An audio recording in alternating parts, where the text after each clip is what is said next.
All right now, for all you boppers out there in the big city, all you street people with an ear for the action, the AutopStream are back at it again.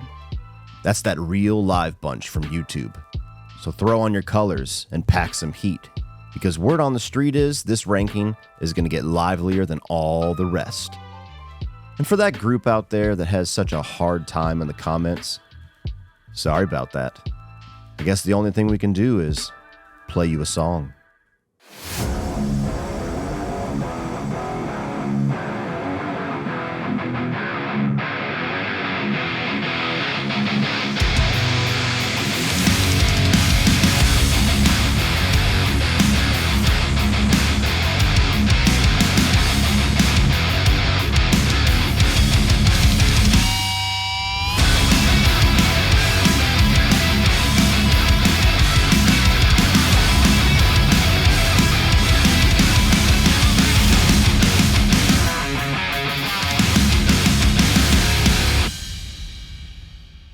What is up, everybody? Welcome to 31 on 31 Law and Disorder. 31 crime films, mafia films, corrupt cop films, South Central LA films, everything in between, ranked from worst to best. Now, 31 on 31 is a video series that me and a group of friends have been doing ever since 2018. Most of them have to do with horror that we do every single October, but once in a while, pretty often nowadays, we like to do an offshoot episode halfway through the year and tackle some of the other awesome genres of film. And this is one that I am very excited about, because not only do I absolutely love crime films, but the slate of movies that we have specifically for this theme is some of, if not the best slate of movies that we have ever ranked on a 31 on 31. You got the Godfather films in here, you got Sicario, you've got a bunch of different Martin Scorsese films, you've got a bunch of Brian De Palma films, The Warriors, No Country for Old Men, LA Confidential, so many all-time greats, to where this is one of those rare 31 on 31s where I don't really feel like we have bad movies on this list. We certainly have some towards the bottom that aren't anywhere near as good as the ones near the top, but the top 20, 22, 25 or so of this 31, some of the best movies ever made. Now, as I said, I am doing this video series with a group of friends. You should have seen all of their videos premiere earlier on today. Mine should be the finale of sorts of this little event, but just in case you missed them, I'm going to put links for all of their videos down below. We've got Brian Lomax, we got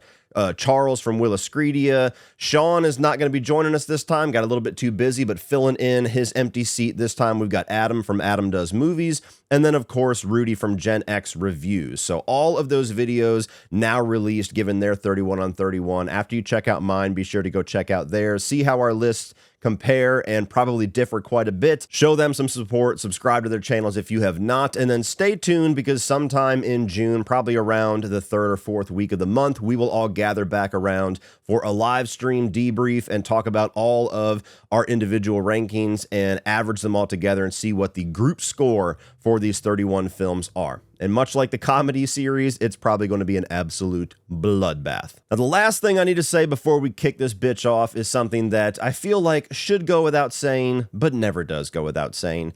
This is my own personal list. As I've already said, these are 31 films that almost all of them I can see somebody saying is their favorite or one of their favorite films of all time. And so naturally, people are going to be a little confused, disappointed, frustrated to see some of their favorites lower on the list, some movies they're not as hot on, higher on the list. But this is all based off of my personal preference, movies that I enjoy more, movies that I have nostalgia for, movies that I like to rewatch the most, movies that resonate with me more personally than some of the others. So please don't be offended by any of my placements. Just let me know your placements down below of these 31, maybe some reasons why, and we can discuss our difference of opinion like adults, not little bitches in the comment section. And now it is time to kick this off with number 31, my least favorite film on this list, and this was one of about 5 or 6 first-time watches for me. And unfortunately, it's going to be Sergio Leone's Once Upon a Time in America. Now, I will say this is a film that sometime down the road I would like to revisit, because it feels like a movie that is a little difficult to completely absorb with one watch. And essentially what you have here is a classic gangster tale about a group of friends, and it's told in a non-linear fashion at 3 different points in their lives, once when they're kids, once when they're in like their 20s, early 30s, and then once later on when they're all old men. And it's telling the story of this guy Noodles, played by Robert De Niro, and his group of friends that essentially rise to become this little crime syndicate in America. And it's told in a nonlinear fashion to show how past events kind of relate to events of what would be the present time when he's in his 60s. And I think what I didn't like about this film most is that it's extremely long and extremely boring. And that's one of the biggest kisses of death for me, is if your film is just an absolute dreck to get through, then I can just lose interest very quickly, and I don't even care about a lot of the artistry on display after a certain amount of runtime. And there's a lot on display here. I mean, it's a beautifully shot film. The period piece detail and the costumes and the production design and the acting, of course, is all top notch. I just think it's a very boring film. And it also has the double-edged sword of being a very abstract film that is open to a lot of interpretation. I watched this movie and I actually went online and tried to look at some explanations for different things, and I found so many different interpretations of this movie, which in and of itself makes it a little more interesting, but also makes it a little more unsatisfying too, that people just have wildly different interpretations of this film that completely contradict what somebody else sees, and none of them really completely added up for me. None of them were like this solid explanation where I'm like, oh, that makes sense, 2 and 2 makes 4 now. And none of them were ultimately all that satisfying. Like, you have one interpretation that the whole thing past the like 30-year-old group of characters after the tragedy of them getting killed in this bank heist is all like an opium trip. You have others that say that it's, you know, Robert De Niro's character's fantasy of how things should have played out. And other ones say that it's completely linear and it's all just, you know, visual speculation with the opium stuff. And it's not really meant to be looked into that much. I don't know, but this is just a film that, like I said, maybe one day down the road, I'll watch it again. I'll get a little more appreciation out of it. This was one of the last films I watched from this list, and that certainly didn't fare well for it either.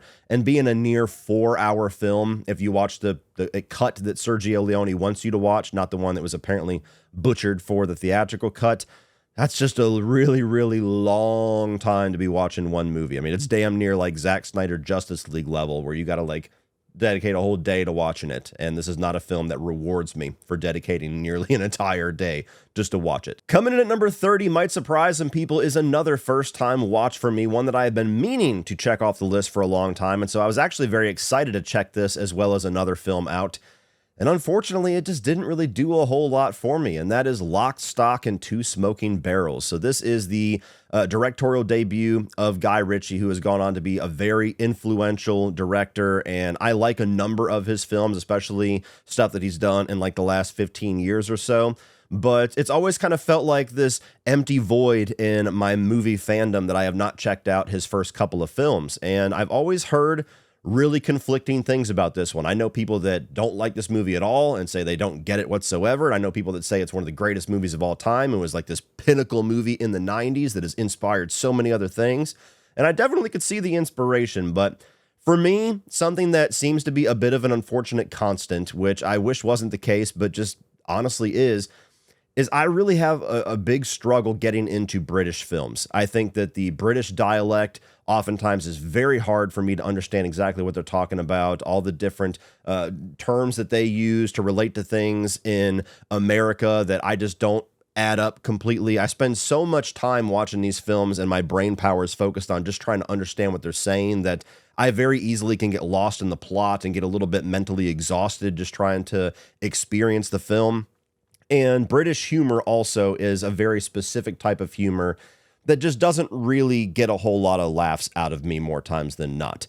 So what I will say I appreciate about this is that you can definitely tell it has this very early, scrappy director vibe to it. It's very low budget and kind of raw with the way that it's shot. And you got some interesting characters in here. It's back in the day was probably pretty unique for how the narrative is laid out between these different characters and the editing style and everything like that. And you can definitely see how many movies have taken inspiration from this and probably Snatch as well. But yeah, I just really struggled to get into this one. You know, it's again, just like with Once Upon a Time in America, maybe a movie that I can revisit down the road and appreciate a little bit more. Maybe turn the fucking subtitles on. Help me a little bit more with that. But I don't know. These types of movies have never really been my cup of tea. And so I had hoped maybe this one was going to be one of the exceptions. But unfortunately, it fell victim to the rule that is Cody Leach, which is that British stuff I just have a little bit of a struggle getting into. Sorry, Brian. Number 29 is going to be Menace to Society. Now, this is a film that I have seen before, and I definitely appreciate. I think that it takes a really graphic and bleak look at South Central LA and, you know, the hood and Compton and all of that. And I think that you have two somewhat interesting lead characters here, performed really well, especially Lorenz Tate. Always been a huge fan of that guy. And I think that it's very gripping with its violence, and it's very gripping with its very unforgiving look at the lifestyles of South Central LA, especially at the time, maybe still to this day. What I've always struggled with this film, though, is that I really have a bit of a block trying to root for the main character. And I think to a certain extent, you're not supposed to believe that he's going to get out, or you're not really supposed to fully buy into him having any kind of hope of escaping this lifestyle. But naturally, that's what I tend to do with stories like this, is that you have a character that you want to latch onto. You want a character that you can root for, that you can identify with, and you could say, come on, man, like make the right decision, get out of there, start doing the right thing, you know, go towards the good life. And you just never really get that with this film. Like, Lorenz Tate's character is an absolute psychopath from the very beginning of the film, and the lead character is not a whole lot better because he goes along with everything. I mean, the movie opens up with them doing a cold-blooded murder on a couple in an In-N-Out Mart just because they annoy Lorenz Tate. And so from that moment, it's just like, I can't get behind this. At no point do I root for these characters. At no point do I care if they get out of this situation. And when you eventually get to the very grim ending here, it's like, well, yeah, of course. Am I supposed to feel bad? Because I don't. That's like writing on the wall. You asked for all of this. And all throughout the movie, the character continues to make decisions that leads him right down this path. So again, I'm sure there's going to be some people saying that's the point. You're not supposed to do all this. It's supposed to show you how inescapable this lifestyle is, and how all of the things that were the norm, or maybe still are the norm for that lifestyle, just leads to this constant cycle of death and violence.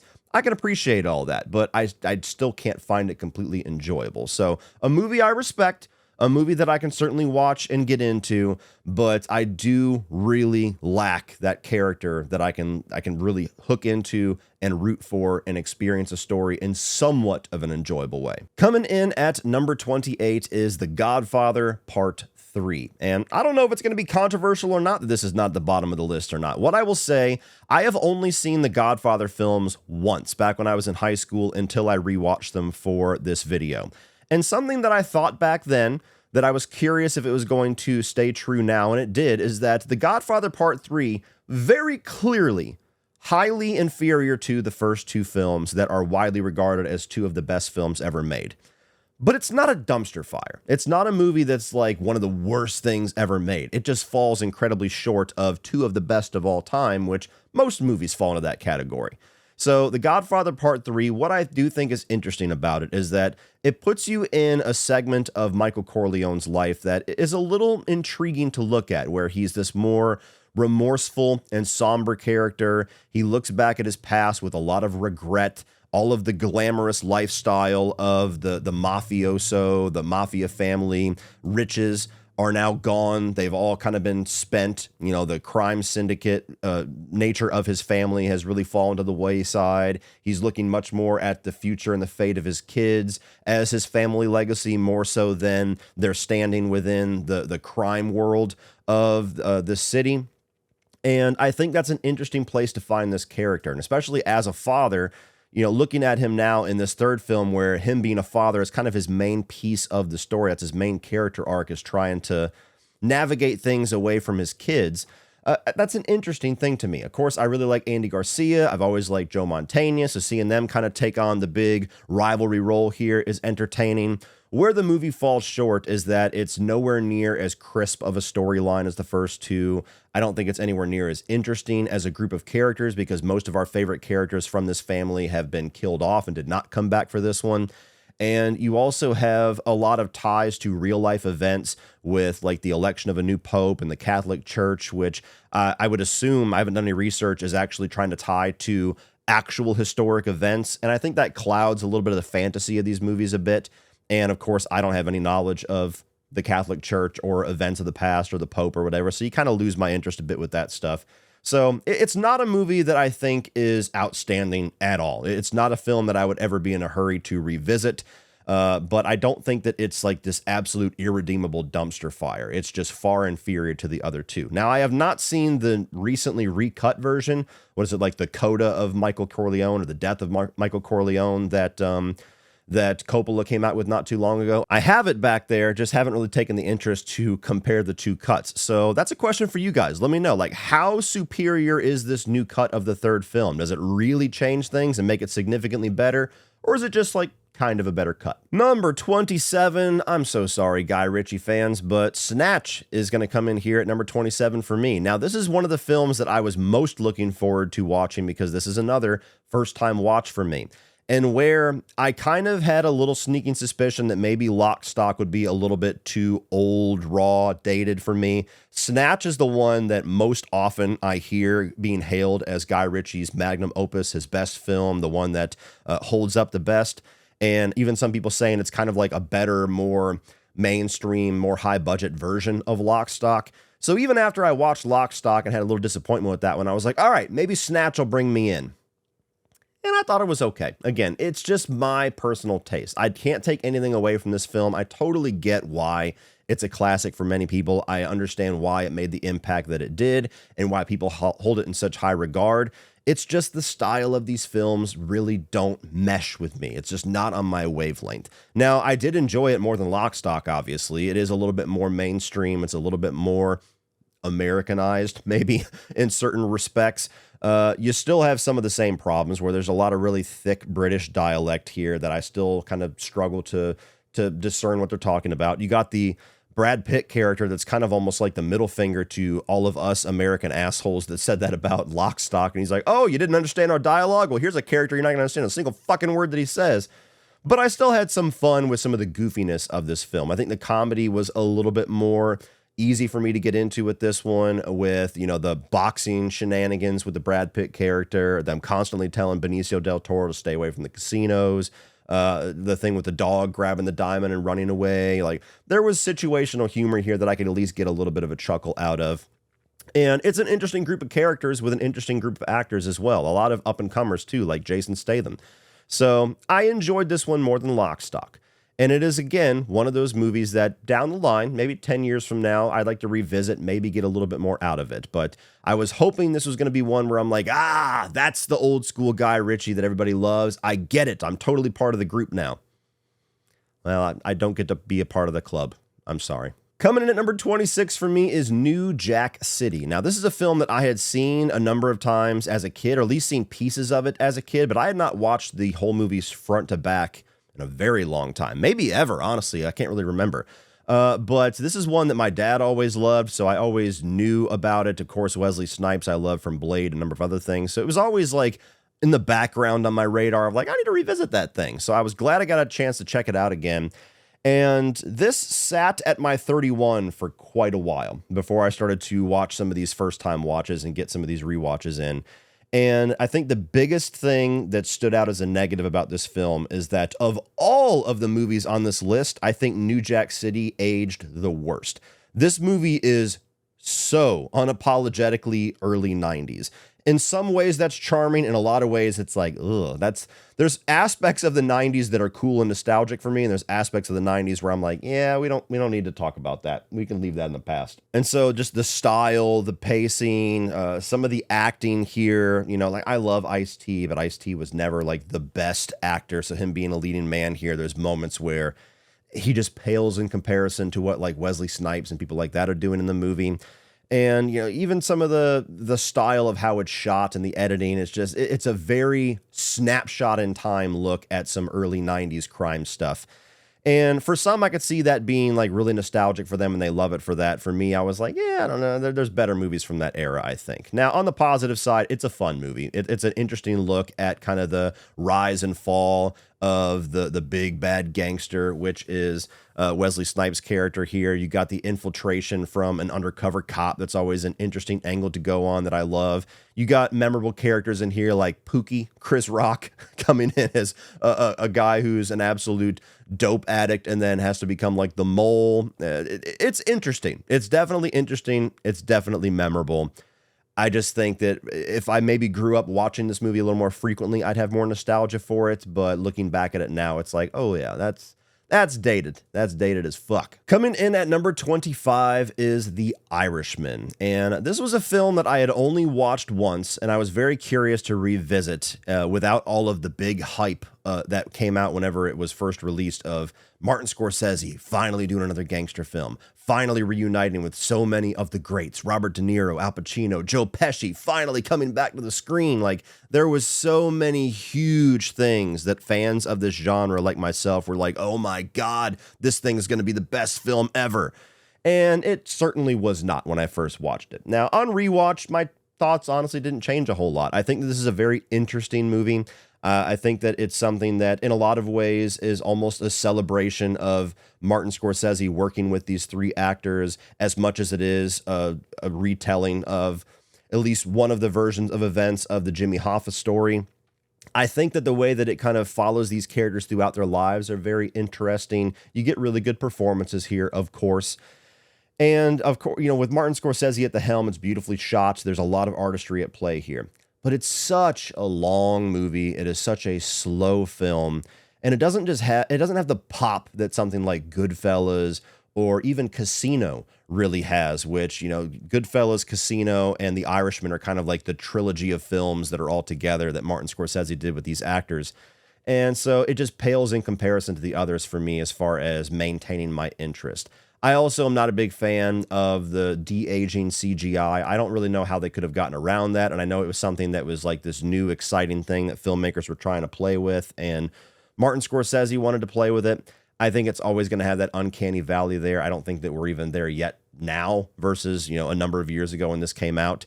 So, an interesting movie, a movie that, I could watch once every couple decades and be like, okay, I appreciate that. Not one that I would revisit for enjoyment. Coming in at number 24 is another first-time watch, and that is Sicario 2: Day of the Soldado. And I don't really know what I expected from this film. I know that the first Sicario is very widely acclaimed, and when Sicario 2 came out, I thought the trailers looked great, but I never had a chance to go see it, and I never really heard anything enthusiastic one way or the other. I didn't really hear anybody talk about how great it was as a sequel. I didn't hear anybody talk about it being a dumpster fire.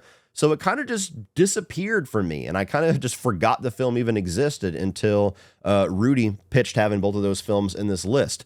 And what I will say is that watching this sequel, it doesn't have near the directorial prestige of having Villeneuve at the helm with the first film. It doesn't have near the intensity or the tension or the really dark, bleak aesthetic that he was able to gain in that first film. This one's a lot more action thriller. But it was entertaining. I liked it. I was surprised by this one. You have Benicio del Toro and Josh Brolin in here as your returning characters, one of them being an agent, the other one being kind of more a hitman, a mercenary that's just kind of unleashed like the rabid dog. And I think that there was an interesting dynamic between those characters in the first film, and it's kind of picked up here. You get some pretty solid action in here. It's not so much about the slow burn tension and trying to make the hair on the back of your neck stand up in sequences. It's about like thrills. Still has a lot of the violence, still has some of that bleak tone. You get a young Isabella Merced in here who's really good.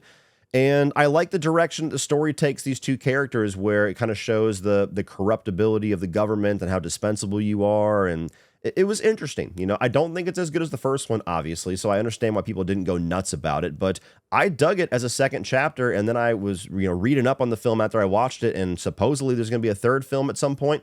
I'm here for it. Bring it on. Coming in at number 23 might be a controversial pick, and that's going to be Casino, so the second in the unofficial Scorsese mob trilogy here.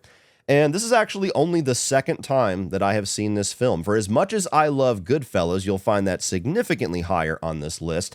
It's a little odd to me, as well as probably anybody else that knows that about me, that I'm not a Casino fanatic.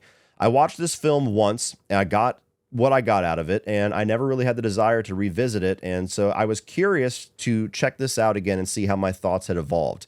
And what I will say about Casino is that it has a lot of the pizzazz and the pop of the directorial style and the shot choice and the cinematography and the tracking shots and even kind of the vibe that Scorsese brought to Goodfellas that those of us that love that film, almost everybody, really love about that film.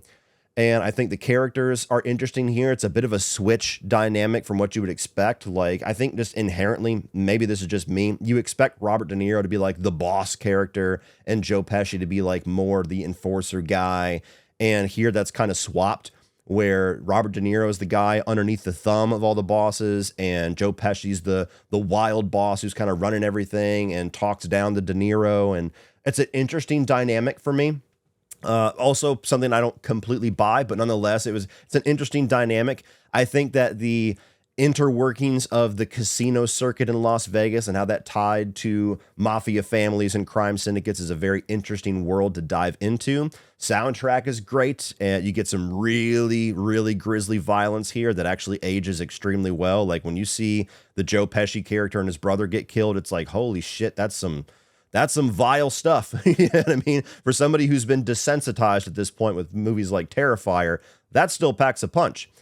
But what I will say that has always held this movie back for me, even though I think her performance is great, Sharon Stone, once she kind of becomes a really big focus in the back half of this film, it just grates on my nerves. Once this movie becomes this marital drama between Robert De Niro and his junkie wife, I just lose a lot of interest, and it takes up so much of the focus in the back half of the film where it really does just kind of grate on my nerves, and I sit there and I just wait for the movie to be over. I think that the dynamic between the two characters, really the three characters, is interesting, causes a lot of drama there, obviously. I think that Sharon Stone, what she's doing as an actress to bring this character to life is great. But something about Robert De Niro just being such a little bitch and just letting both Joe Pesci and Sharon Stone walk all over him for almost the entire film. And he's just always so subordinate. And, you know, even though he throws her out of his house at one point, he's just always at the mercy of this psychotic woman. There's just something about it that just grates on my nerves at the end where I'm just like, I don't buy any of this, man. Like, De Niro wouldn't do that. That's not a De Niro character. And even just the way that, you know, it is a very long film, and so much of it is focused on that with her taking the kids and her wanting her jewelry and her trying to get back at him. And then she starts to screw Joe Pesci and then tells him about it and then keeps screwing Joe Pesci and then goes back to James Woods. Like, I like the movie better when it's a mob film, not so much when it's the psycho marriage film. So that's always what holds this movie back a little bit for me. But still a great movie. Still one that, you know, I would say I enjoyed it more this second time. And I'll probably enjoy it more whenever I eventually watch it for a third time. But not nearly as one of my favorites as a number of films above it on this list. Coming in at number 22, a bit of a dark horse, I would say, on this list. I'm curious to see where everybody else ranks it. And that is Donnie Brasco. Now, I've only seen this film once years ago. So I was looking forward to checking this one out again. And what I will say that I really appreciate about this movie that makes it stand out so much for me on this list, Donnie Brasco dives into a lot of the same things that we see in most of the films on this list, with the mafia life and having an undercover cop and the risks that they take and the lies that they tell and the lies kind of becoming their entire life and who they were, becoming somebody of the past that they don't even recognize anymore. But what is so unique about Donnie Brasco that I love it for is that it has this very unique sadness about it. It's not so much about the tension of, is Donnie going to get caught? Is eventually somebody going to find out who he is? Is he going to have to shoot his way out? Is he going to get his family killed? It's more so about this friendship that he has with Lefty, the character played by Al Pacino, and this inherent sadness that his entire friendship with this character is based on a major lie. And the more that he gets sucked into this world, the more that he loses sight of who he actually is and literally becomes Donnie Brasco, he really starts to have this sadness of leaving this life, and even more so, leaving this friend, somebody who is a bad guy. He's a hitman. He viciously murders people. But the nature of the character is that he's just really kind of discarded by his own mafia family. He's not valued. He's never promoted. He's just like the guy who's going to do shit if you ask him to, but you don't really have to give him a whole lot. He's always just going to be that subordinate guy that we can throw a bone to once in a while, and he'll do whatever we want. And that's an interesting character for Pacino to play, and there's an inherent somberness to that side of it. But the fact that the only person that really gives him some kind of love and value is Donnie, who is not a real person, there's just something interesting there. It's a very sad look at that type of story, where when you get to the end of it, it's not even so much about you wanting to see Donnie Brasco get out of this or see him take down the mob or anything like that. It's you waiting to see how things are going to play out between these two characters. And the way that it plays out, again, kind of caps it off at how genuinely somber and sad the whole thing is. So you get great characters in here too. You got Michael Madsen as kind of like the big mob boss in here, and a few other great characters, some really interesting scenes of Donnie trying to like become this mobster, and has like a bug in his shoe, and they go to a Japanese restaurant and they want him to take his shoes off, and he makes a big deal out of it, ends up getting the waiter almost killed. So it's a really great movie, but what I love about it is that very unique sadness there that kind of, it makes you sympathize with characters and feel for characters that you absolutely should not. Coming in at number 21, easily my favorite of the movies that I watched for the very first time was A Bronx Tale. This is one that I have had on my radar for a very long time. A friend of mine used to always talk about this film, and finally got a chance to check it out, and I really enjoyed this one. This is a movie that actually Robert De Niro directed too, which is interesting. And what resonated so much with me about this one is the tale of two fathers. You know, you'll find out about me if you haven't already. I have a very strong relationship with my father, and so father stories, father-son type stories really resonate hard for me and can pull on my heartstrings very strongly. And this was an interesting take on that, where you have Robert De Niro, and he has this son who is very much trying to be pulled into the criminal element of New York. And Robert De Niro is the straight man. He's the guy that wants to do things right. He drives a bus, doesn't make a whole lot of money, certainly is not living a glamorous lifestyle, but he's an honest guy. He does what he's supposed to do. He's a productive member of society, and he's trying to set his son on the right path and gives him all these great life lessons. And then you have Chaz Palminteri's character, who's kind of like the local mob boss in this, and he takes a liking to this kid, Colegero. What the fuck is this kid's name? That's the only negative. Get a better name, bitch. Calogero. I think that's how you pronounce it. We're going to stick with that. He takes a liking to this young kid, Calogero, and over time into his teenage years really takes him under his wing and becomes this secondary father figure who is literally the antithesis of his actual father, where he's a crime boss. He kills people. He steals. He lies. He does everything morally wrong to get where he is, but his lifestyle is much more glamorous. He's a lot more of a known figure. He's got a lot more respect for the wrong reasons. And I love the whole tale here, where you have a son pulled between these two lifestyles, these two different fathers with these two different outlooks, and how he's going to navigate his decision making and possibly go down the wrong path or the right path based off of which father he truly respects and which one he really takes to heart is the one to follow. So I absolutely loved that story. Now, it's a bit more small scale than a number of films below it, so I couldn't put it too high because it's not as memorable as those. But as a story, I thought it was really well done.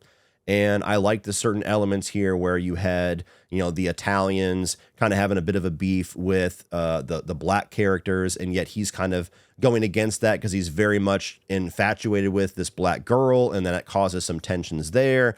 And I love the scene where you have Robert De Niro that walks in and confronts Chaz Palminteri, and he's just like, I don't give a fuck who you are. I'm not scared of you. That's my son, bitch. Like, I love that whole side of it. So this is a movie I really enjoy. I look forward to checking this one out again. I kick myself in the ass that I have not watched it until now, but of all the films on this list that I watched for the first time, that was the one I enjoyed the most. Coming in at 21, A Bronx Tale. Coming in at number 20, I'm either going to win back some Guy Ritchie fans or I'm going to piss them off even more that I have The Gentleman this much higher than Snatch and Lock, Stock, and Two Smoking Barrels. I saw this film in theaters when it came out, and oddly enough, at that time, as I've said, I did not see Snatch or Lock, Stock yet, and this was very much a film that was hailed as like Guy Ritchie's return to form, going back to the types of movies he really broke out on the scene making. And so even without me being able to really appreciate it on that level of like, oh man, he's back, I always really enjoyed this movie. I think it's got a great cast. It's got great characters here. It's going for kind of the same vibe as Snatch and Lock, Stock, but something about this one just works more to me. Maybe it's more Americanized. Maybe it is really that simple and that ridiculous. But having Matthew McConaughey here as the lead boss, I think he's incredible. When you get that scene where he's telling the guy to go in the freezer, I think that's one of like the best scenes Guy Ritchie's ever written and directed. You got some really cool different dynamics of characters here with like Hugh Grant, and you got Charlie Hunnam here as one of the enforcers. You got Colin Farrell as a really fun character too. So for whatever reason, The Gentleman is the one that kind of goes for this recipe of Guy Ritchie film that just entertains me the most. This one I really enjoyed. On a rewatch, it just kind of solidified that something about the sauce that is in the mix here with this one just works better for me. So I guess I'll find out in the comment section whether this is slanderous or not. Is The Gentleman one that we can get behind me being my favorite, or the fact that it's above Snatch and Lock, Stock, does that put me on some kind of a list somewhere? Coming in at number 19 is A History of Violence, one of my favorite films by Cronenberg that most people don't even really remember is a Cronenberg film. This is a movie that I went to go see in the theaters with my dad without really a whole lot of expectation. Just looked like an interesting movie, had no idea it was a Cronenberg film, had no idea it was going to be so violent, had no idea it was actually based off of a graphic novel. And this has always been a movie that has stuck with me as being a really cool little movie. Now, you've got Viggo Mortensen in here, who's kind of like your regular little average Joe in this little podunk town. He runs a little diner. He's got a nice little American family. And essentially you have these thieves, these crooks that come into his diner and try to rob the place, and he fucks them up royally, which kind of puts him as being in the spotlight for a bit of like this average guy had this little burst of violence and turned into John Wick for 5 minutes. And what ends up happening is you get these mobsters that come into town that start to say, you're this guy from Chicago that we used to know. You're hiding under a different identity, and now we know it's you. And the whole movie is basically about whether or not you can escape your violent past. And I think it's a really interesting exploration of that. And one of the things that I'll say about this movie that's really a unique thing to say as a praise is that of all of the talk that we get, especially now, about how pointless and inconsequential sex scenes are, I think A History of Violence, if we're going to follow along that argument, might be the film that has the most narratively relevant sex scenes of all time. And they're two pretty extreme and somewhat graphic sex scenes too, but they totally tie into the theme of the story in a way that I've never seen a film do. Where at the very beginning, you have this little sexual exchange between Maria Bello, his wife, and Viggo Mortensen. And it's very much about role playing. It's very much about, trying to keep some kind of a luster or a fun element into our very mundane life in the bedroom. And then after all this violent truth starts to come out about him and his family starts to look at this man as somebody that they don't even recognize anymore, you have another sex scene later on where Maria Bello is very much like deterred and yet infatuated with this more violent bad boy that her husband actually turns out to be. And that sex scene is so much more raw and so much more rough. And it's really interesting. I didn't expect to go on about sex scenes with this film, but I think that's one of the things that stand out the most about this is you have a movie where Cronenberg was able to take something that has suddenly become taboo and many people think are dispensable and like an element of the past that we don't need to put into movies anymore. And I highly disagree. But he kind of showed you can make scenes like that have a narrative purpose. It's not just there for gratuitous nudity or anything like that. Beyond that, you got some really fucked up violence here, some really nice practical effects. And I absolutely love where this film eventually goes with having William Hurt be the ultimate bad guy. He was nominated for Best Supporting Actor. He's in the movie for like 5 minutes. That tells you how awesome his role is in this movie. So I almost feel like a little betrayed that I put it at 19, but that's just the nature of a list like this when you have so many all-time greats, that a movie as much that I love as much as A History of Violence comes in at number 19. Okay, now we have reached the dangerous territory of this list. And I feel like I need to reiterate that these are a collection of some of the greatest films of all time, and this is all based off of personal preference. And I have no idea what is going to transpire whenever we get to the debrief and see whether or not I'm going to pick up the Lomax Award for life for this one. But coming in at number 18 for me is going to be The Godfather Part 2. Come again? Now, the Godfather films, I first watched when I was in high school. I was either a junior or a senior in high school. Me and a group of friends at the time got really into mob stuff. And so I decided to watch those films for the first time. And these have always been films, primarily the first two, obviously, that I have very firmly planted in that category of movies that I respect more than I actually enjoy. I think that everything about these two films are very much easy to understand why they are the hailed classics that they are. The filmmaking is incredible, the period piece detail, the costumes, the acting, the casting especially, a really interesting kind of, it could have been a very convoluted story, but told in a very easy to understand way where you have so many different moving parts, so many different characters, so many different allegiances. And, the second film specifically have two different timelines where you have one timeline of Michael Corleone as he has now risen to be the Godfather, and he's trying to maintain that power that the Corleone family has now sieged within the criminal underbelly and dealing with a potential mole inside of his family, while simultaneously cutting back to the origins of Vito Corleone, Don Vito, the Marlon Brando character who's now played by Robert De Niro, and telling those two tales simultaneously in a way that does not feel distracting, convoluted, or taking time away from the other one. They very much thematically kind of tie together. So, this is one of the greatest debates of all time. What is better, The Godfather or The Godfather Part 2? And when I was in high school, I liked The Godfather Part 2 more. I think I liked the Robert De Niro side of the storyline, and there were certain elements to this that just were a little more entertaining for me. And when I watched them this time, when I get to The Godfather, I'll explain a little more.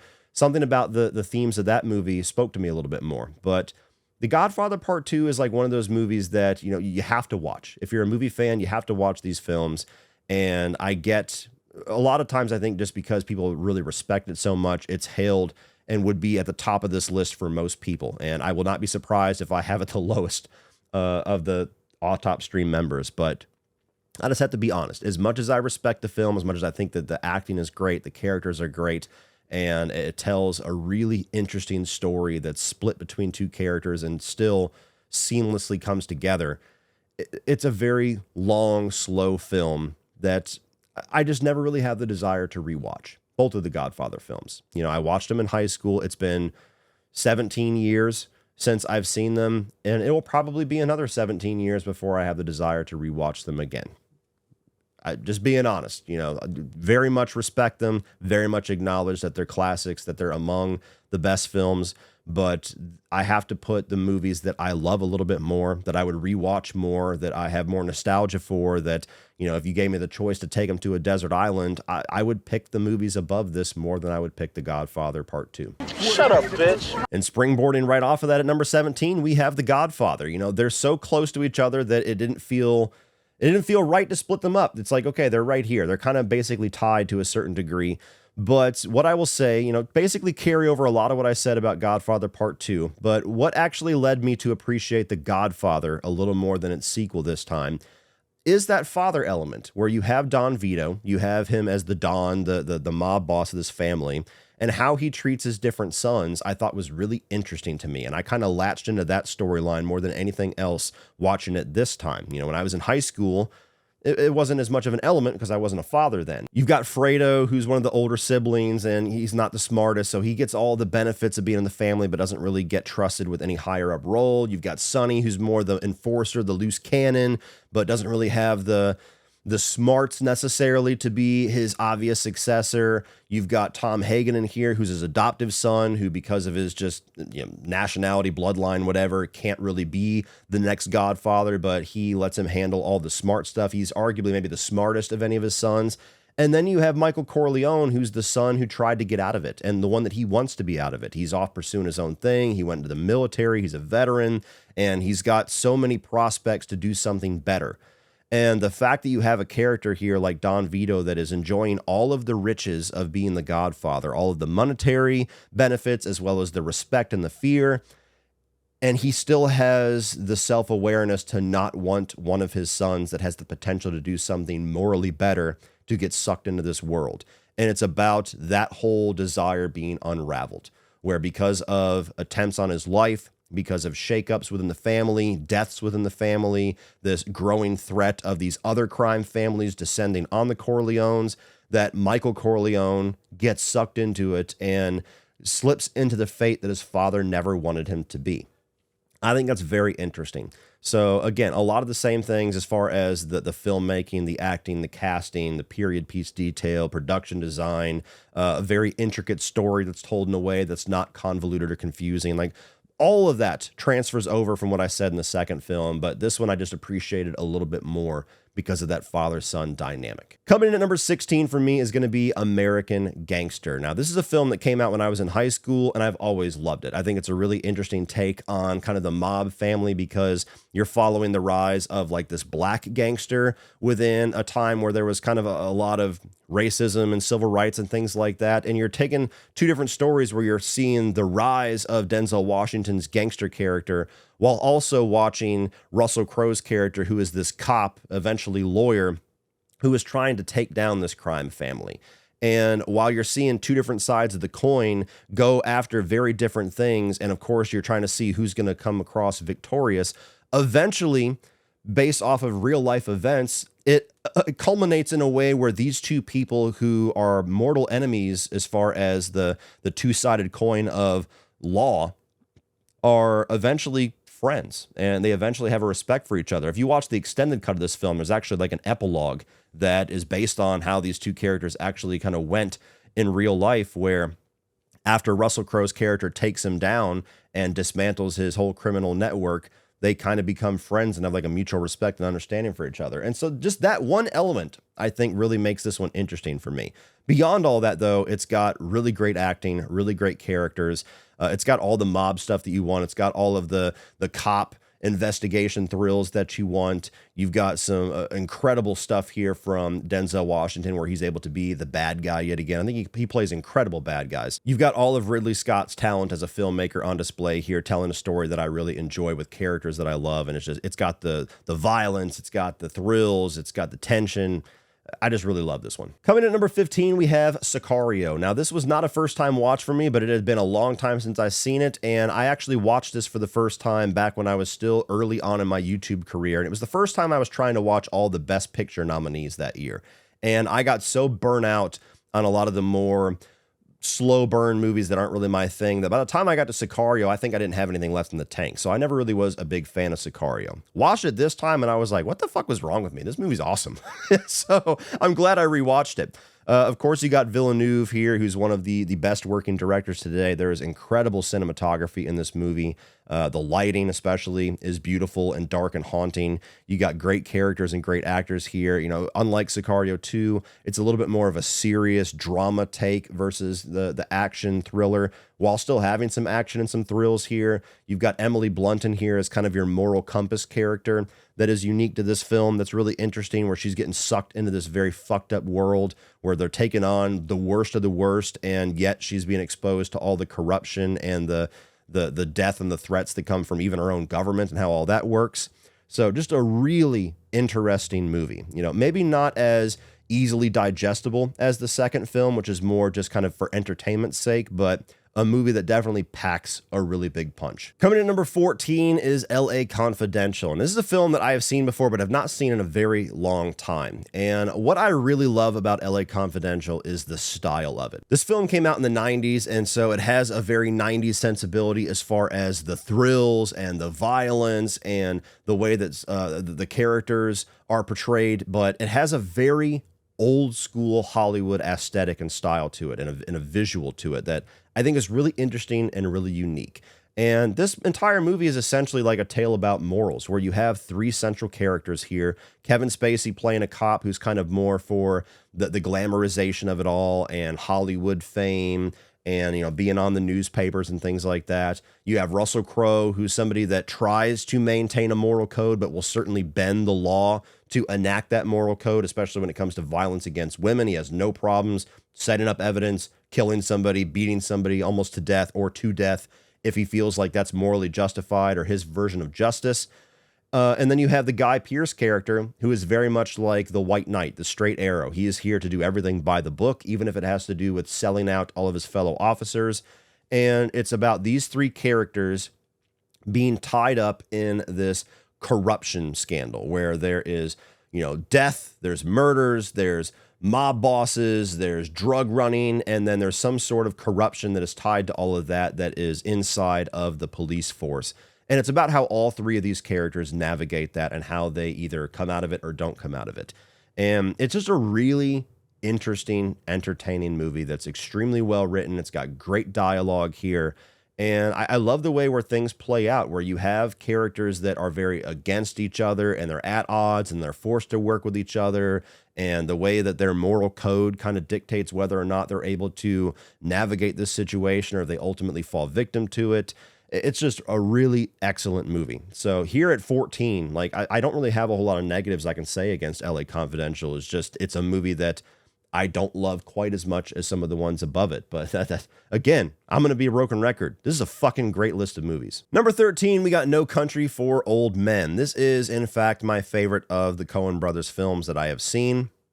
And it's a movie that when it first came out, of course, it got a lot of acclaim. And I was in high school. I checked that out of curiosity and loved it from day one. I think it's an incredible movie as far as tension, as far as thrills. It has one of the greatest villains in cinematic history with Javier Bardem's character here. And the dialogue is what really stands out about this one, where you'll have scenes that are absolutely nail-biting, and it's just characters talking. Like when he makes the guy in the little tackle shop try to flip a coin, which we know that means he's about to fucking kill you. You've done something to annoy him. He's giving you a chance. And the dialogue exchange between them, or, even later on where he catches up with Woody Harrelson and Woody Harrelson realizes like, I'm screwed. I'm not getting out of this. But it's a really interesting story where you're following men that aren't necessarily moral. And there's not necessarily a good guy to follow aside from, maybe Tommy Lee Jones' character, who's the moral compass kind of guiding us through this story. But you have a character played by Josh Brolin, who's just an average regular guy, not necessarily a good guy, not really a bad guy. Comes across a bunch of money. And it kind of creates this scenario in this world where doing the right thing isn't necessarily doing the right thing. Where he gets this money, goes back, leaves a guy who's shot, who's dying, that just wants some water and has no sympathy for him whatsoever. And yet that sympathy eats at him, and that moral question eats at him, and him choosing to do the right thing, at least somewhat of a right thing in that situation, which is to be merciful and bring this guy water, sets him on this path that eventually leads to his violent death. And so it's a really bleak movie that kind of has that lack of morality to it. And you have the character, the sheriff played by Tommy Lee Jones, who is caught in all of that, trying to keep that moral code. And that's kind of the note that the movie ends on, is him ultimately feeling defeated and feeling like without hope because he's trying to do something right. And this world just does not allow for that. This world does not allow for the good to win over the evil. I've always had some frustrations with the way the movie plays out as far as our main character being killed off screen very suddenly. It's extremely jarring the first time that you see it, and even the 10th time that you see it. But watching it this most recent time, that kind of theme of good versus evil and how this universe just really tips the scales and the balance of evil kind of made it a little bit more understandable for me. I don't know if that's what the Coen brothers or the people who wrote the novel were going for, but that's kind of what I took out of it this time, to try to shave off the rough edges of my distaste for that ending. But yeah, incredible movie with a lot of great tension, some really thrilling sequences as Shiger continues to get closer and closer to Josh Brolin's character. And, a movie that it just takes a very interesting take on good versus evil. Coming in at number 12, we finally kick off some of the De Palma films here, and we've got The Untouchables. Always love The Untouchables. I think it's such a unique film where it really goes for that classic mob movie look, but also has kind of a bit of a TV aesthetic to it in the best way, because this was based off of a TV series. You've got a bit of a Western vibe here. The score is incredibly unique, where it fits the mob life, but also kind of fits the old school aesthetic and the time period and the Western theme. It's a movie that's very much a mash of a bunch of different tones and styles in the best way. You got a great cast here led by Kevin Costner and Sean Connery, and Robert De Niro in here as Al Capone, taking kind of a more fantastical look at the real life events of trying to bring down Capone. And I've just always loved it. I think that the dynamic between the group of the Untouchables is really fun, and the violence here is absolutely brutal at times. De Niro's a scene stealer for the few scenes that he does get, absolutely has a presence throughout the film. And Kevin Costner is awesome as the lead here of Elliot Ness, just a hero, a character with a moral code that has to be compromised to bring down Al Capone. And that's what I love as the element here, where Sean Connery is the more rough around the edges character and keeps telling him, like, how far are you willing to go? You're not going to be able to walk the straight edge and take this guy down. How far are you willing to go? What rules, what laws are you able to bend or break to get the ultimate goal of taking this fucking guy down?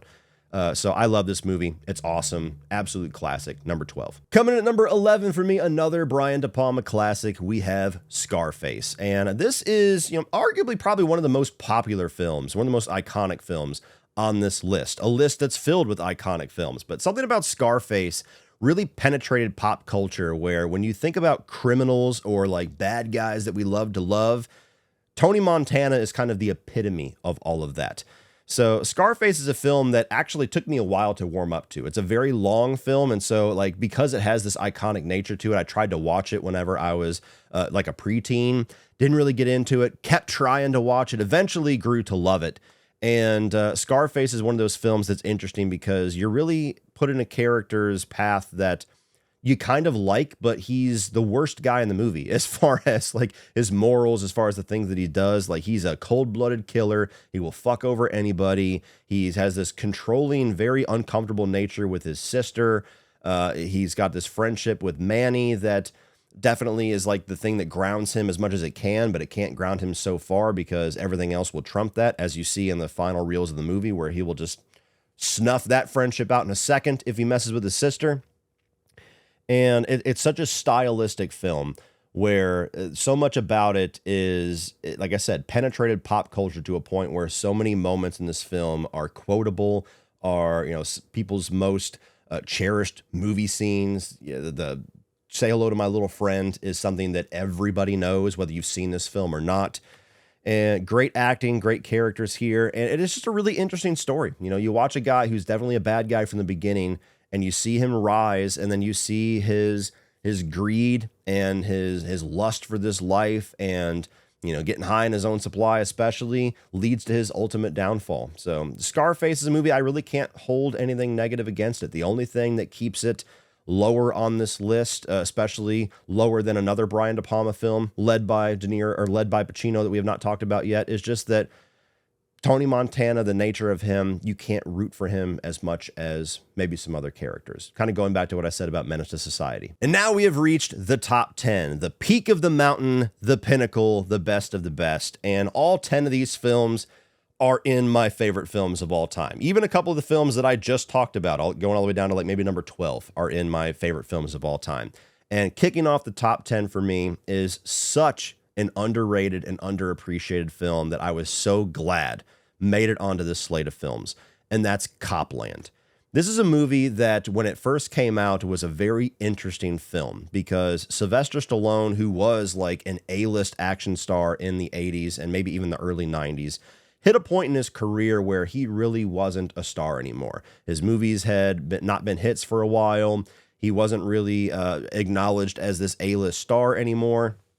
And so he kind of went away for a bit and then quietly came back with this little crime thriller, Copland, and delivers one of his best performances of his entire career. We're always going to hail Rocky and Rambo as his best for deserved reasons, but the performance that he gives in this movie is so against typecast, and it is so different from every other character that we're used to seeing Sylvester Stallone play, that it stands out so much to me as some of his best work that he's ever given. And this is a film about police corruption, where you have this little area in New Jersey that is, this residential area that is filled entirely with cops. They've bought all the houses there, And they essentially have no law because they are the law there, and they call it Copland.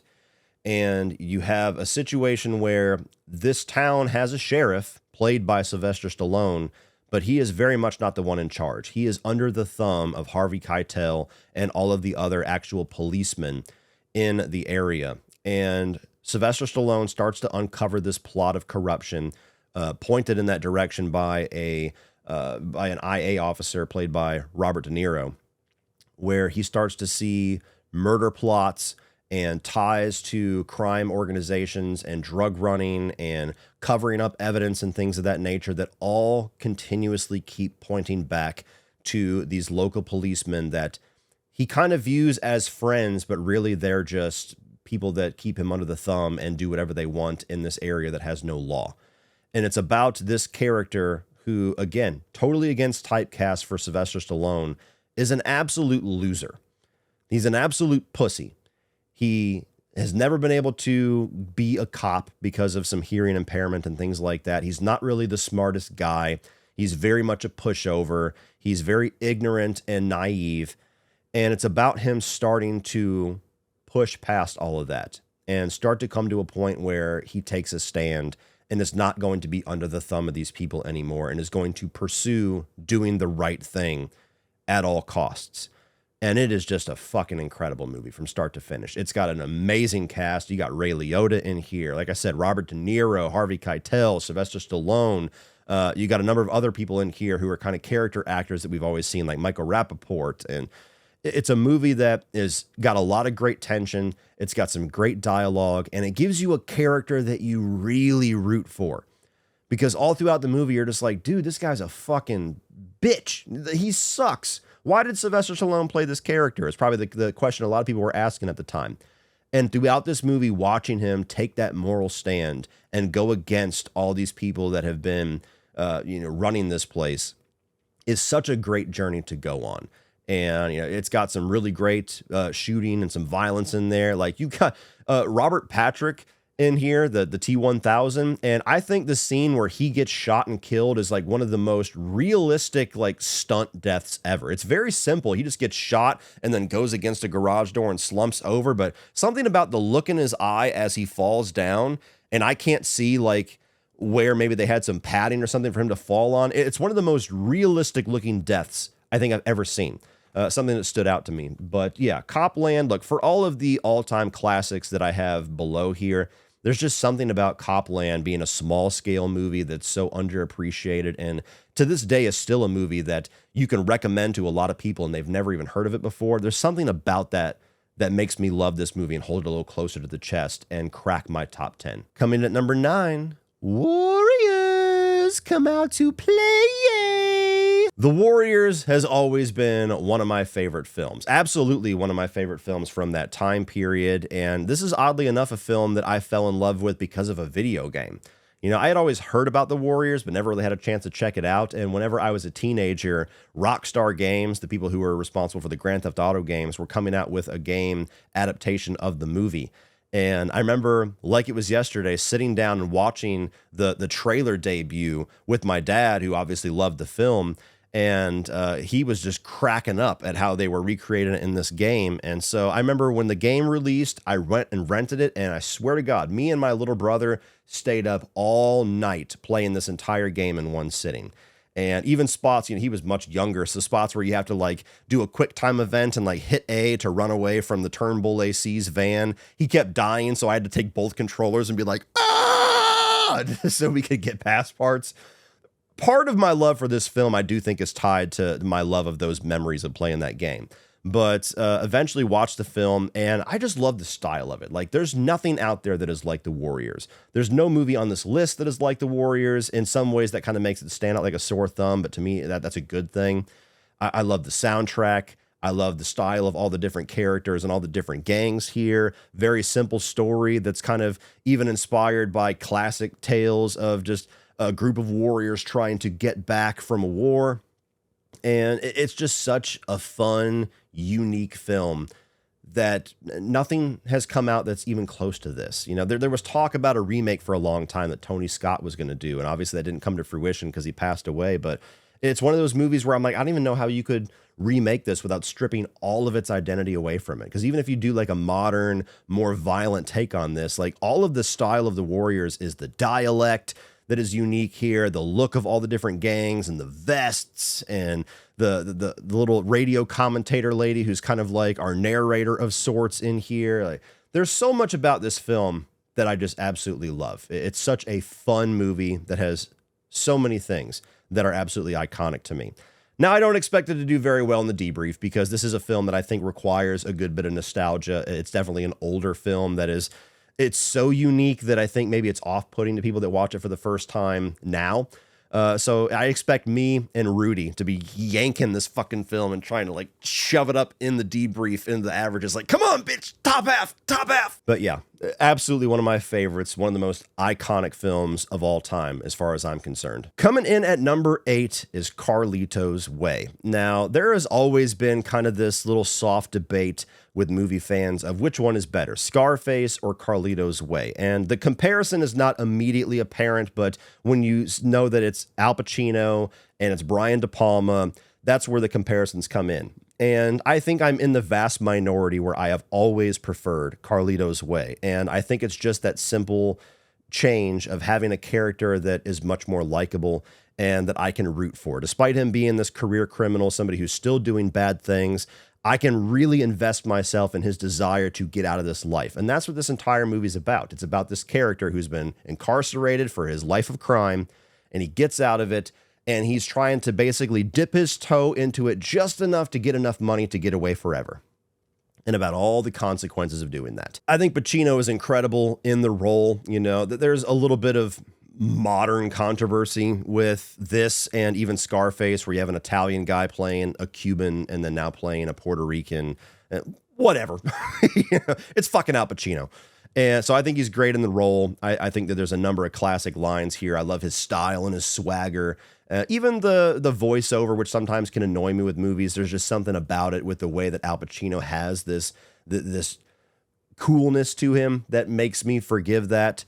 The violence and the action that you get here is really thrilling. Like the whole sequence in the third act where he's trying to run away from the mobsters is such incredible filmmaking, where it's just very fun and stylistic, but at the same time is very tension filled. And you're just sitting there on the edge of your seat for like 15 minutes straight. Like, come on, man, get away. Fuck, don't turn there. Get away. They're going to look at you. Yeah, go down the escalator. Get away. His whole romance with Gail, I think is really interesting. It's one of the better on-screen romances for me, where you really do root for these characters and you root for them to kind of sail away into the sunset, for lack of a better word.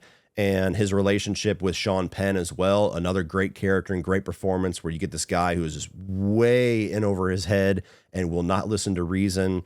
And the way that Carlito continuously just gets pulled back into these shit situations because he has like this moral debt to Sean Penn's character for getting him out of prison. So exploring that moral code of criminals here is interesting as well, where there's better judgment that you will short circuit because you feel indebted to somebody. And even the opposite of that, where he just continuously just absolutely dismisses and insults the John Leguizamo character that ultimately kind of seals his fate. I absolutely love this film. I think it's so much fun. I think the soundtrack is great. And as far as characters, it probably is my favorite Al Pacino character. Coming in at number 7, we have Training Day. And I've always loved this film. And to me, this is maybe the best movie as far as cop corruption that there ever was. You know, I think it's an incredible screenplay. This was written by David Ayer, which is kind of how he cut his teeth and got into Hollywood and has become a fairly successful director now. But it was directed by Antoine Fuqua, who is one of the best directors as far as like old school 90s action thrillers. He did the Equalizer movies and the Olympus Has Fallen, things like that. And I think those two styles blended together was just a great marriage for this film. You got Ethan Hawke here, who I love. It's one of my favorite performances of him as this guy who's trying to maintain this moral code in a very ugly world. You got the Oscar-winning role from Denzel Washington here of Alonzo, where he is such a cool and such a fascinating character, but is so fucking vile and evil, and that just starts to show its head as the movie goes through. And the way that Ethan Hawke's character is trying to maintain that morality within this world that will not let him. It's very similar to No Country for Old Men, where it's like this world is not going to allow you to be the person that you want to be. Or even Elliot Ness and the Untouchables. Like, how far are you going to go? How far are you going to bend to be able to survive in this world? And what I like about this film is that it's one of the few times where you see that moral character able to succeed with staying that moral character. All the way through the film, he does what he knows is right. He puts his life on the line and tries to do whatever he can to stop the bad guys, save other people at all expense. And at no point in the film ever corrupts himself. And so that's something that I really enjoy about the journey of Training Day. But yeah, starting to go on for a pretty long time, so I won't talk too much more about Training Day. But as far as cop films, absolutely one of my favorites of all time. Coming in at number 6, my favorite film by Ben Affleck is The Town. And, these top 7 here were very hard. Like, I switched places with a number of them. And The Town is a film that, I had not seen Gone Baby Gone at the time whenever this came out, but I was like, oh, cool, a little bank heist film. I can dig that.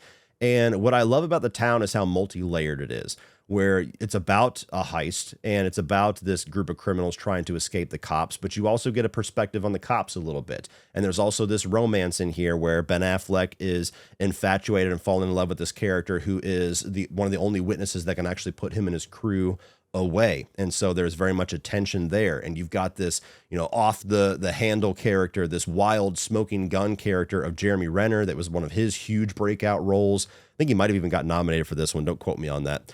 But he's a huge standout here. And it's just got some of the most incredibly thrilling sequences here, stacked up to a movie like Heat, which is kind of the movie it's most often compared to, where the bank heist sequences are great. You got great chase sequences, great shootouts. One of the best scenes in the film is where you have them in the nun costumes and they're escaping and they turn around and they just see this one lone cop that sees them and they just stare at him and he stares at them and you have this little square off and then he just goes. One of the best moments, also one of the best moments that I really love this movie for because it totally encapsulated the relationship that I had with my best friend and still my best friend to this day, is the scene where he finds out that Rebecca Hall's character has been tormented by some, local fuckheads down the street. And Ben Affleck goes to Jeremy Renner and he goes, hey, I need your help with something. Can't ask me why. You can never ask me about it later. We need to hurt some people. And Jeremy Renner just goes, whose car are we going to take?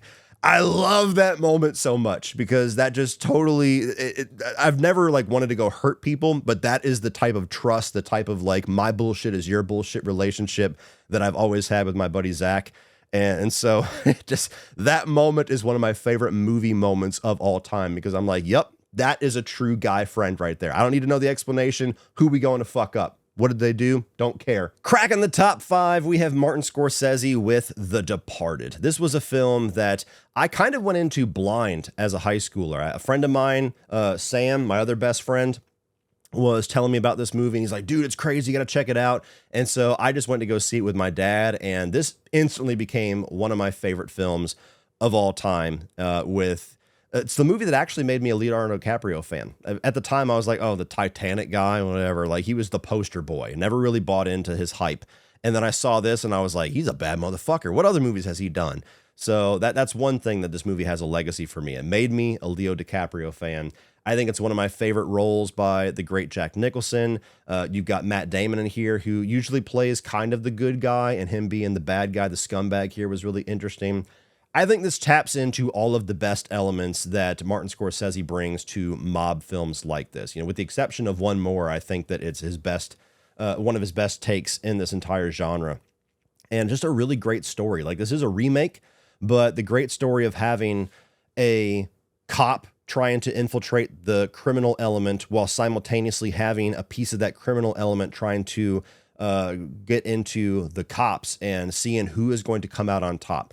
Such a great storyline, and having all these different moments where one almost catches the other and one almost slips up and almost gets found out. It's this constant back and forth tug of war between these two characters with this psycho mob boss played by Nicholson all hung in the balance here.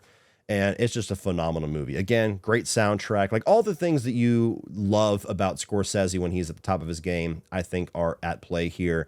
And a bunch of great side characters too. Like you got Alec Baldwin, who's phenomenal. I'm pretty sure that Mark Wahlberg got nominated for Best Supporting Actor for this, which is insane, but he's one of the most entertaining characters in the movies too, so it really isn't that big of a surprise. Vera Farmiga here as the love interest who kind of creates a bit of a love triangle.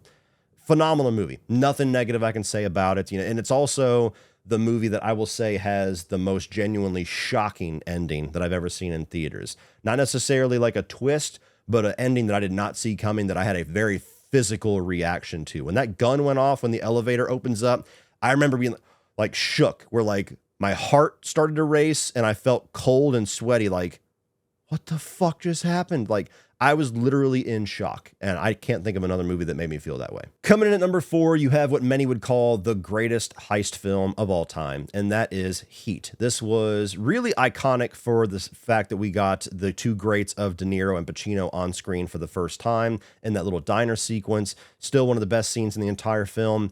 And this is just a phenomenal film that absolutely merits all of the hype and all of its legacy. It's still a film that's hailed as having one of the greatest action shootouts of all time and one of the most realistic, apparently. Like the reload style of Val Kilmer's character is used as an example of like how to properly reload a gun or hold a gun or something like that. So you have Michael Mann just nailing that side of it. I love the visual and the look and the color scheme of this film. It's got kind of that light blue look about it that is just a very unique, haunting kind of visual.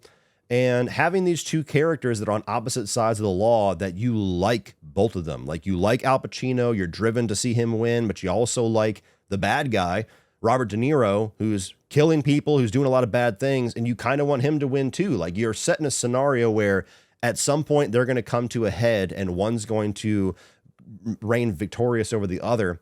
And especially exemplified in that diner scene where they have like this little moment, this meeting of the minds and this acknowledgement to each other. At no point all the way through to the end of the film do you really have one that you root for. You're like, fuck, I wish they could both win in some way. But that's not the nature of the world. Val Kilmer, one of, if not maybe his best roles. And it's a film that just very slowly weaves together this plot of, you know, one more heist, and you got this rogue element that's killing women in the side. That's this like lingering thing that Robert De Niro wants to take care of, and Al Pacino pursuing them. It's such a multi-layered film that comes together in the absolute best way, one of the best of all time. Coming in at number 3 is probably the film that I have the most emotional tie to, and when I first saw the slate of films that we were going to do, I did not expect that this film was going to rise this high on the list. I've always loved it, but I was like, oh yeah, stacked across all these others, it'll be in like the top half. And coming in at number 3 is Boys in the Hood. Now, for a lot of people, this is just one of those South Central LA gang hood lifestyle type movies like Menace to Society. Now, there was a number of them that came out, especially in the 90s, with the rise of hip hop and a lot of the rap artists of the time getting into acting like Tupac, Ice-T, Ice Cube. But something about Boys in the Hood that always stands out more to me than any of the others is that I don't just look at this as a South Central LA movie or a Compton movie or a hood movie. To me, this is a story about a father and a son. And as I've already alluded to numerous times in this list, those are types of movies that really resonate with me. And the relationship between Furious Styles and Trey Styles, I think, is one of the most potent and one of the most emotionally resonant father-son relationships in any movie ever for me. Lawrence Fishburne is an icon. He has so many memorable roles out there, whether you're talking about The Matrix or John Wick or whatever, like, you know, Dream Warriors. The guy has been in so many of my favorite films of all time. This Furious Styles character and his performance as that character is one of my favorite movie characters in existence. Like if I was to do a top 10, he's got a strong chance of making it on that list. And he's a character that I don't think many people would even think of when you think greatest characters of all time. You always hear about icons like Darth Vader and Rocky. To me, Furious Styles would be on that list. And it's because he reminds me so much of my father. So much of my father, where you have the situation where Trey is brought into this neighborhood. Mother drops him off, tells Furious, okay, he's yours. I can't teach him how to be a man. Now it's on you. And all of his other friends, for the most part, maybe with the exception of Ricky, are all doomed. They are all, much like Menace to Society, stuck in this lifestyle, this cycle of violence that they're probably never going to get out of because they don't have anybody to teach them or to motivate them to get out of it. And Furious Styles has to be that person for Trey, where even from just the subtle moment of when he gets there, he immediately starts making his son rake the yard until dark. Things that, like, the kids are like, man, your daddy's mean as hell. But you look at it as a father, and me who grew up with a father like that, and you're like, yeah, he's teaching him responsibility. He's teaching him how to not be like them. What I'm doing is I'm trying to teach you how to be responsible. It's like your little friends across the street, they don't have anybody to show them how to do that. They don't. You're going to see how they end up, too. And you see how that transpires throughout these kids' lives, where one of them ends up in a wheelchair. One of them is in and out of prison and eventually is doomed to die by the end of it, which is, Ice Cube's character, and his best performance too, by the way. Maybe not his most like stand out because he's very good with comedy with like 21 Jump Street and stuff, but I think it's his best performance. And then you have Ricky here, who is trying to get out, but also is just not, he doesn't necessarily have the compass there to navigate all of his decision making. So he's missing that one little piece there, which is the father figure. And seeing how Cuba Gooding Jr.'s character, all the way up to the point where Ricky is killed in the street and they're all about to go off and get vengeance. And he grabs his gun, and one of the most emotional scenes of the movie for me, where Furious Styles is trying to get the gun from him and tells him, I'm not going to lose you to any bullshit. And he slips out the window. And as a father, he just has to sit there and hope. Sit there and wait and hope with his little stress balls that he has guided his son enough to make the right decision. And he did, because they get halfway there and he asks to be let out and walks back home. And the last scene in the movie that you get between these two characters is Furious Styles having this silent moment with his son, which to me is speaks volumes so much if you're a father, where he sees that his son is back. He's obviously not dead. Clearly, he didn't go through with it. Whatever, Doughboy and everybody else are doing, he's not there for it. And he just looks at him, and it's like this brilliant acting in his face where it's a mix of acknowledgement of good. I've taught my son the right thing. And also like this crushing, horrific disappointment of like, how many more moments are we going to have like this where you come this close? That's the nature of this lifestyle. The nature of where we live is that all of our fates are determined by something that is like 1 second of a wrong decision like Ricky can just put you in the ground. And even a bit of a commentary on absent fathers, which, is a thing that's debated a lot nowadays, politically mostly, about one of the things that plagues a lot of the Black community in those areas is a lot of lack of fathers staying in the household. And I think this movie, even from all the way back in the 90s, makes a very direct statement on the importance of having fathers. There's plenty of people that have only had one parent, either a father or a mother, that have turned out to be great people, but it's definitely a rule more times than not that you have to have both. You have to have kind of the gentle, nurturing side of a mother, and you have to have that moral hardship, a little bit more of that reality check, that tough love that you get from most dads. And, again, something that resonates with me a lot as somebody that didn't have a mother growing up and only had a father. And I felt that imbalance a lot of times. And I could see very much how the balance would be shifted the other side if the shoe was on the other foot. So it's just a movie that it just means so much to me. It's one of the greatest movies of all time. It's something that I can watch continuously. I think that it's got good moments of character comedy and things in there, and you love the characters, even the bad ones. But it's that father-son relationship that's at the core of this film that is what Boys in the Hood is all about to me, and it comes all the way up here at number 3. Coming in at number 2, in my mind, the greatest gangster film that has ever been made and probably ever will be made, and that is Goodfellas. To me, this is Martin Scorsese's masterpiece in a slate of films that many masterpieces exist. And what I love so much about this is that you have basically all of his styles just absolutely firing on all cylinders here, with the choice of narration, with the long tracking shots, with the style of editing here, and the 3 central performances, 3 very different characters, and very ill-fated characters in many different ways, and going for that very tried and true like rise and fall of this glamorous lifestyle, where you have, from the very beginning of the film, Henry Hill saying, all my life I wanted to be a gangster. and it's about him kind of indoctrinated into that and making all the wrong decisions and getting all the glamorous lifestyle of all this, paired with all of the negatives, which is this looming threat of death. You'll get whacked in, half a second if they feel like you're going to snitch on them or if you've done something wrong, and having like heists and corruption, and then eventually get into a point where he gets too deep in, and the only way he's able to escape is by pointing the finger and turning into the snitch that he never wanted to be, and the crushing realization that now he has to live the mundane lifestyle of a regular Joe. Like, it's just such an interesting take on the gangster lifestyle. And there's just so many things here. Like, it's a long film. It's kind of a slower film in some ways, but there's just so much electric style going on here, and there's just so much fun to be had with these different characters and the different iconic scenes that they have, like where Joe Pesci's going off on him about what kind of a funny guy am I? What's so funny about me? He won an Oscar for this. And even having the mob boss Paulie in here as kind of the side character that's pulling the strings for everybody. I could go on and on and on. This is a 5 out of 5 movie for me. Absolute perfection. I could watch this continuously and never get tired of it. And when we put this list together, I knew this was either going to be number 1 or number 2. And it comes in at number 2. But my number 1, my favorite film on this list, one of my absolute favorite films of all time, is True Romance. Now, this is a film that I was introduced to maybe when I was like 13, 14, something like that.